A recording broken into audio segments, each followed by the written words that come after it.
হেমন্ত সোরেন ঝাড়খণ্ডের মুখ্যমন্ত্রী ছিলেন, তাকেও যদি জেলে যেতে হতে পারে তাহলে মমতা ব্যানার্জি কেন জেলে যাবেন? Why not Mamata Banerjee? তিনি তো আইনের ঊর্ধ্বে নন। আমরা তো সবাই আইনের মারপ্যাচে পড়ে রয়েছি। আমি যদি চুরি করি আমাকেও জেলে যেতে হবে। চোরের মায়ের বড় গলা, চোরের মায়ের বড় গলা। অভিষেক আসার পরে তো তৃণমূলের এই অবস্থা। অভিষেক আসার পরে তৃণমূলের এই এত খারাপ অবস্থা। আপনারা দেখছেন নিউজ 16 ভারত, রাজনীতির অন্তরালে সত্যের সন্ধানে।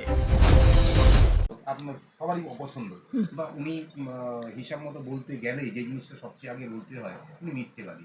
সত্যি কি তাই? হ্যাঁ, উনি আউট অ্যান্ড আউট মিথ্যেবাদী। উনি আউট অ্যান্ড আউট মিথ্যেবাদী। যে নিজের জন্ম জানে না, নিজের বাবার পরিচয় মিথ্যা দেয়। ওনার বাবা, আমার বাবা কী বলে, ওই কি নাহা রায়, তার সঙ্গে আমার বাবা, নামটা মনে করতে পারছি না, তিনি তালতলাতে থাকতেন।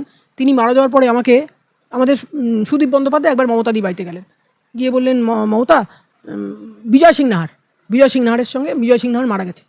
সুদীপদা, বিজয় সিং নাহার মানে যে স্বাধীনতা সংগ্রামী? সুদীপদা বললেন, হ্যাঁ, উনি মারা গেছেন আজকে। আমি বললাম, আপনারা তো সবাই ফুল দেবেন, মমতাদিও ফুল দেবে। আমি কোনোদিন মমতাদি বলিনি, দিদিও ফুল দেবে, আমার জন্য একটা ফুল রাখতে বলি। সুদীপদা বললো, ঠিক আছে। দেখি বিজয় সিং নাহারের ডেড বডিটা রয়েছে। আমি বিজয় সিং নাহারকে বললাম যে, আমি তো আপনাকে কখনো প্রত্যক্ষ করিনি, কিন্তু আমার বাবা আপনার সঙ্গে রাজনীতি করেছে। সন্তোষ গুহর পক্ষ থেকে, সন্তোষ গুহর মেয়ে, আমার বাবা সন্তোষ গুহ তার নাম ছিল, তার মেয়ে আপনাকে এই শ্রদ্ধার্ঘ্যটা জানাচ্ছে। বলতে বলতে আমার দু চোখ বেয়ে জল নামলো। আমার বাবা তখন বেঁচে আছেন, কিন্তু আমি বাবাকে বললাম, বাবা, বিজয় সিং নাহার আজকে মারা গেছেন। কিন্তু বাবা বললেন, বিজয়দা মারা গেলেন আজকে? বাবা দাদা সম্বোধনে বলতেন। তো মমতাদিও বলছেন ওনার বাবা নাকি, হতে পারেন ওনার বাবা হয়তো স্বাধীনতা সংগ্রামী ছিলেন, কিন্তু যার জন্মেরই কোনো, আমি মমতাদির জন্ম নিয়ে কোনো কথা বলছি না, যার জন্ম 1 তারিখে একটা দিন বলে অন্য দিন পালন করা হয়, যার সহকর্মীরা জানে না তার জন্মদিন কবে, কিন্তু মালটা প্রচুর মিথ্যেবাদী। বন্দ্যোপাধ্যায়, যেটা সমাজ মাধ্যমে উঠে এসেছে যে কল্যাণ বন্দ্যোপাধ্যায় যে ঘটনাটা ঘটেছে সেটাও নাকি সাজানো, কি বলবেন আপনি? দেখো, তৃণমূলে তো এখন আর অরিজিনাল বলে কিছু নেই, সবই সাজানো। কল্যাণদা হয়তো একটু সাজানো মানে সাজানো ঘটনার একটু তকমা নিয়েছেন বা সাজানো। আমি বিধানসভায় এত ঘটনা করেছি, কখনো তৎকালীন মুখ্যমন্ত্রী বুদ্ধদেব ভট্টাচার্যের গলা টিপতে গেছি, কখনো বুদ্ধদেব ভট্টাচার্যকে তুই তোকারি করেছি। এটা তো ইনস্টিগেটেড বাই মমতা ব্যানার্জি। কেউ কিন্তু আমরা নিজের থেকে কিছু করি না, সব মমতাদি আগে স্ক্রিপ্টটা রেডি করে দেন, এটা করতে হবে, ওটা করতে হবে। দিদিকে তো বিশ্বাস নেই। দিদি হয়তো শুভেন্দুকে যদিও আমাকে একটা নোংরা কথা বলতে পারেন, যিনি বলতেন যে তুই তো বুদ্ধবাবুর সঙ্গে প্রেম করিস। দিদি প্রেম কথাটা বলতে পারে না, কিন্তু প্রেম করিস। ছি দিদি, তুমি আমাকে বলছো বুদ্ধবাবুর সঙ্গে প্রেম করিস? আর দিদি কী মিথ্যা কথা বলেন। দিদি বলেছেন বুদ্ধবাবু নাকি জীবে সাপের ছোল নেয়। আমার দারুণ লাগে। এখন মমতাদিকেও 18,000-এ চলতে হবে। অতবার বেরো না, ঝড়ে পড়ে যাবে। আর অত ছোট হয়েও না, ছাগলে মুড়ে খাবে। আচ্ছা দিদি, আমরা অনেক কিছু শুনতে পাই যে দেখো, আমি তো একটা কথাই বললাম, পাপ বাপকেও ছাড়ে না। হেমন্ত সোরেন ঝাড়খণ্ডের মুখ্যমন্ত্রী ছিলেন, তাকেও যদি জেলে যেতে হতে পারে তাহলে মমতা ব্যানার্জি কেন জেলে যাবেন? Why not Mamata Banerjee? তিনি তো আইনের ঊর্ধ্বে নন। আমরা তো সবাই আইনের মারপ্যাচে পড়ে রয়েছি। আমি যদি চুরি করি আমাকেও জেলে যেতে হবে। আমি তো কোনোদিন হাতে টাকা নিতে দেখিনি। তিনি সকৌশলে নিতেন, হয়তো ভাইপোর থেকে। আমি তো শুভেন্দুকে বলি, শুভেন্দু তুমি কেন ভাইপো বলছো? তো ভাইপো না, ভাইপো প্লাস বোনপো দুটোই।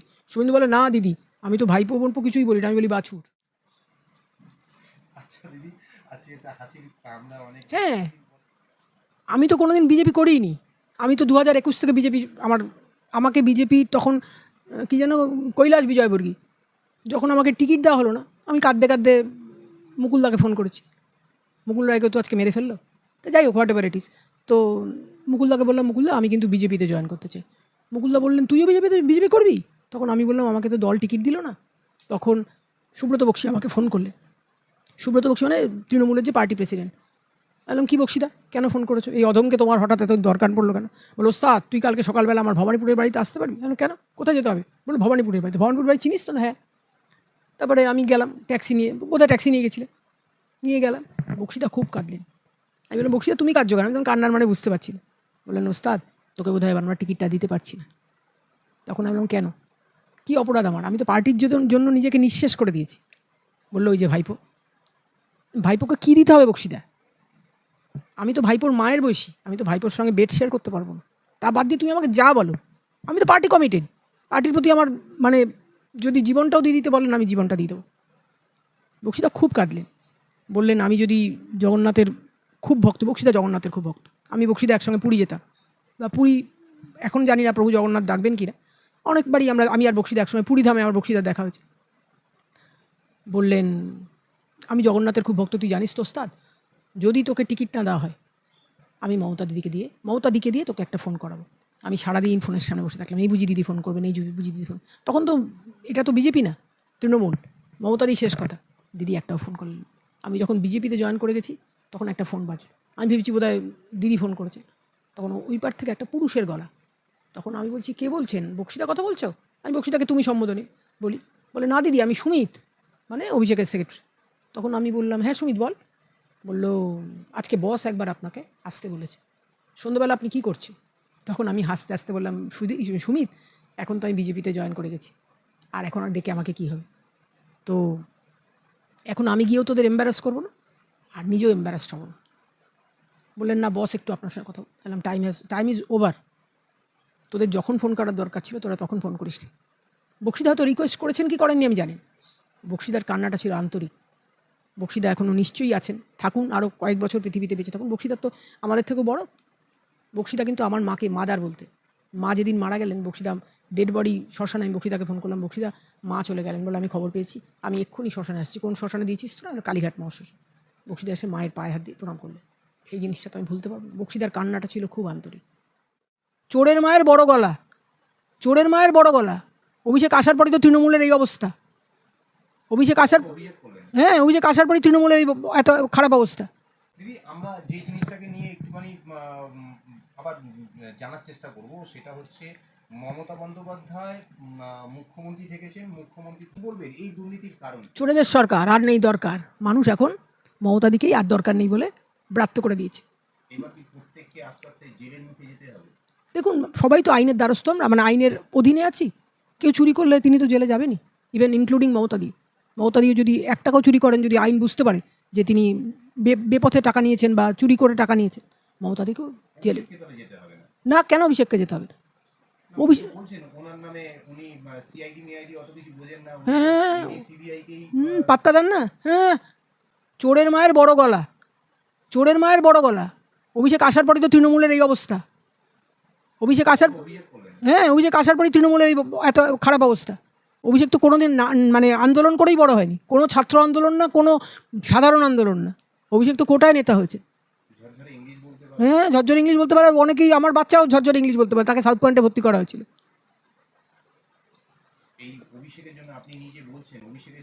তৃণমূল এই অবস্থা, নিশ্চয়ই। অভিষেক কোনো কোটার মাধ্যমে, মানে দলের কি আন্দোলন করে আসেনি, অভিষেক কোটার মাধ্যমে নেতা হয়েছে। হ্যাঁ, পিসি না তো, ওর দিদি। ওরা সব বাড়ির সব মানে ভাইপো ভাইজিরাই পিসিকে দিদি বলে। বা আমি দেখলাম যেদিন অভিষেককে ঢিল মারা হচ্ছে, ডিম ছোড়া হচ্ছে, আমি দেখলাম অভিষেকের পাশাপাশি পূর্ণিও আছে। আপনি জিজ্ঞেস করুন পূর্ণিকে, মমতাদির ছোটো বোনের মেয়ে। ছোটো বোনের নাম হচ্ছে ন্যান্টি, ডাকনাম ন্যান্টি, আর ভালো নাম রিনা। তাকেও তো, তার বরকেও তো পার্থ চ্যাটার্জি চাকরি দিয়েছে।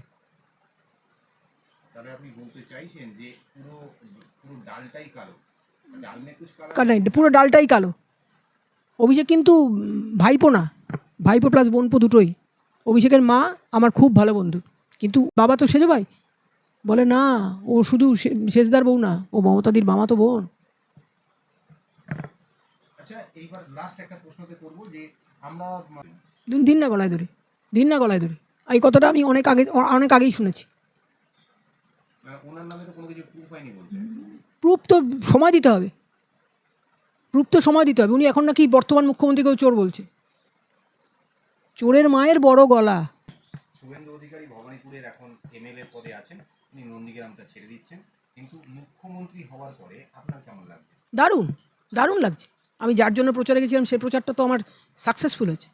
মমতাদি একসময় বলতেন ইংরেজিতে, মমতাদি তো খুব ভালো ইংরেজি জানেন, বলতেন ignorance is the best policy. এখন বাংলার মানুষ তো ওনাকে ইগনোর করেছে।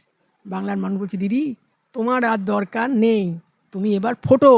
একদিন কালীঘাটের কাকু, তিনি অভিষেকের অফিসে বসে, আমি ফন্ড অফ টি, আমি 1 কাপ যেতেই অভিষেকের অফিস থেকে কিন্তু চাটা দেওয়া হয়, আমাকে 1 কাপ চা। ওনার ডাকনাম হচ্ছে শান্টুদা।